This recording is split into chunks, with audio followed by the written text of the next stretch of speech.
Here, Melanie, you should record. Okay, it's working. It's not. All right. All right. Thanks everybody for coming out today. I appreciate it. Another good speech. If everyone can take a moment and silence their phones, so we don't have to do this again. Okay. I'm going to start my speech with a quote by Innovation America. By the end of 2010, there was about 38,948 megawatts of solar power energy installed capacity around the world. The majority of the solar power is located in Europe and Asia and the Pacific areas.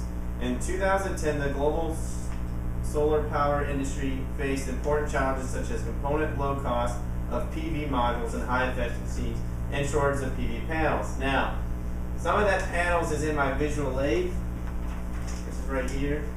I'm going to go ahead and pass that around so everyone can see it. Okay, just go ahead and pass that around. As we're looking at the visual aid, you can see the major types of energy usages. We have the solar panels and we have the wind turbines. The wind turbines are actually been increasing in numbers in the northern areas of Texas and like the Dallas, all that kind of areas. We've been experimenting also in Plano area. We've been doing a lot of that. The amount of energy the sun sends towards our planet is 35,000 times more than that we can currently produce and consume. Some part of this energy, better known as solar radiation, is reflected back into space, and a lot is stored in the atmosphere and other elements surrounding into the inner atmosphere. Going said, the energy that can be easily harnessed for practical purposes such as heating homes, light bulbs, running automobiles, and even airplanes. These can be varied use of energies itself. The great thing that we're never going to run out of solar panel and electrical energies. Some of the things that Google has been doing is they've been putting the solar panels on top of cars. They've been doing it on top of planes. They've recently bought a bunch of companies for this kind of stuff and also robotics. Solar energy can be generated in two forms, namely electrical and heat. Solar cells are used to convey solar radiation into electricity. We got releases no greenhouse gas in the atmosphere. They do not even need direct sunlight to produce energy. They need daylight, and this means that they can operate even during closed or bright days. Some people don't realize that when it does are a little bit cloudier, that we still need the energy and light that comes from the sky, which is easily done. I mean, even we all work in our park. We know that some days when it's cloudy, we also get just as much burn as we did when the sun was out. AlternatingEnergyNewsInfo.com likes to say, from an environmental perspective, solar power is the best thing going. At 1.5 kilowatts, PV systems will keep more than 110,000 pounds of carbon dioxide, the chief of the greenhouse gas, out of the atmosphere over the next 25 years. A solar power system will also prevent the need to burn 60,000 pounds of coal.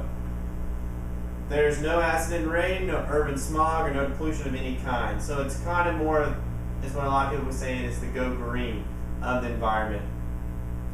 Also in the visual aid, you can see that when the solar panels are up, it's kind of tilted up. Now they are programmed to move where the sun is when it sets and when it goes down, so that it really captivates the whole environment with the energy savings.